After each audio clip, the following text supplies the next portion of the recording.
બુલેટિનમાં આગળ વધીએ। ખેતરો તળાવમાં ફેરવાયા અને ખેડૂતોની હાલત બની ગઈ કફોડી। અરવલ્લી જિલ્લાના આ દ્રશ્યો આપ જોઈ રહ્યા છો। શામળાજી મોડાસા હાઈવે પર આવેલા મોટી ઇસરોલ, ઉમેદપુર સહિતના ગામોમાં ખેડૂતો મુશ્કેલીમાં મુકાયા છે। ખેડૂતોએ મગફળી, મકાઈ સહિતના પાકનું વાવેતર કર્યું હતું। સિઝન ખૂબ સારી જશે તેવી આશા હતી, પણ 3 દિવસમાં 20 ઇંચ જેટલો વરસાદ વરસતા ખેડૂતોની આશા પર પાણી ફરી વળ્યું। હાઈવેની બંને તરફ ખેતરો વરસાદી પાણીથી તરબોળ બન્યા। ખેડૂતોના મતે ઉમેદપુર ગામ પાછળ મેશ્વો નદીની કેનાલનું પાણી છે, તેમજ રેલવેનું કામ શરૂ થયું છે, જેને લઈ ખેતરોમાં પાણી ભરાયા। ખેડૂતોએ રોષ વ્યક્ત કર્યો કે 50 હેક્ટરમાં પાણી ભરાવા છતાં અધિકારીઓ ફરક્યા નથી। તેમની માંગ છે કે સર્વે કરી સહાય ચૂકવાય।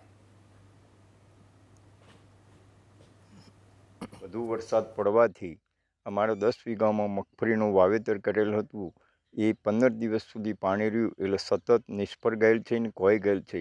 વરસાદ રહી જવા છતોય અને બાજુમાં કેનાલનું પાણી કેનાલમાં આવવાથી ખેતરોમાં ભરાઈ જવાથી મગફળીનો પાક સદંતર નિષ્ફળ ગયેલ છે।